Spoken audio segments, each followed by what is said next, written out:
কোরআনুল কারীমের সূরা কাহফে বলছেন, কুল হাল নুনাব্বিউকুম বিল আখসারিনা আমালা الذين ضل سعيهم في الحياة الدنيا।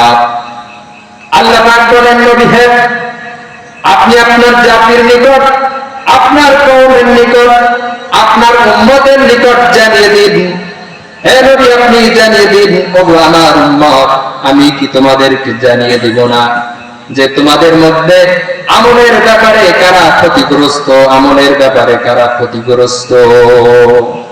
সম্মানিত হাজিরিন, আমল ভালো জিনিস না? আমল, যে আমলের মাধ্যমে আমরা জান্নাতে যাব, সেই আমলটাই কিছু কিছু বদ আমলের কারণে বিনষ্ট হয়ে যাবে, কিছু কিছু আচরণের কারণে বিনষ্ট হয়ে যাবে, যার কারণে আর জান্নাতে আমরা যেতে পারব।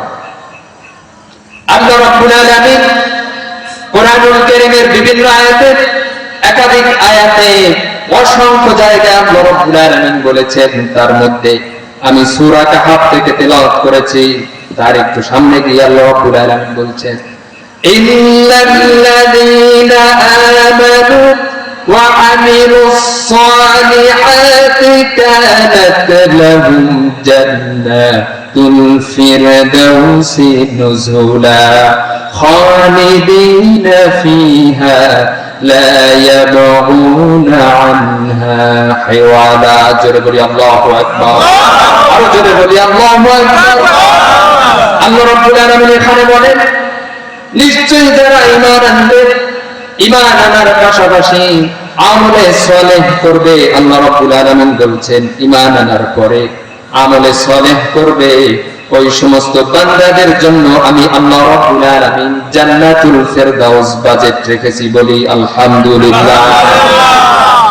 এরপর আল্লাহ রাব্বুল আলামিন অন্য আয়াতে আরো বলেন, ইন্নাল্লাযীনা আমানু ওয়া আমিলুস সালিহাতি উলাইকা হুম খায়রুল বারিয়্যা জাযাউহুম ইনদা রাব্বিহিম জান্নাতু আদনিন তাজরি মিন তাহতিহাল আনহার খালিদিনা ফিহা আবাদা রাদিয়াল্লাহু আনহুম ওয়া রাদু আনহু যালিকা লিমান খাশিয়া রাব্বা।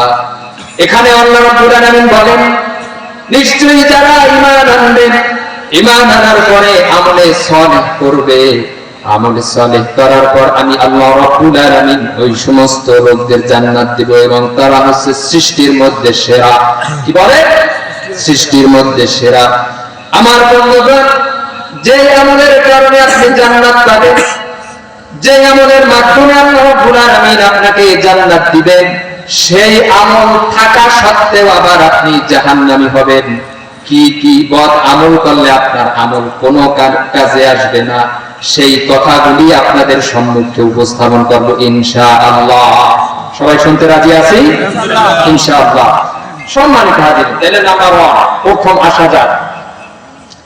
এক নাম্বার যে কারণটা হচ্ছে মানুষের আমল ধ্বংসের কারণ, নেক আমল ধ্বংসের কারণ হচ্ছে, সেটা হচ্ছে ঈমানহীন অবস্থায় আমল করা। কি করা? ঈমানহীন অবস্থায় আমল করা। বিপরীতে হচ্ছে ওই কুফরি করা, কুফরি করা, সেই অবস্থায় আমল করা। এই আমল, ঈমানহীন অবস্থায় আমল আল্লাহ রাব্বুল আলামিন কবুল করবেন না। আল্লাহ রাব্বুল আলামিন জানাচ্ছেন, مثل الذين كفروا بربهم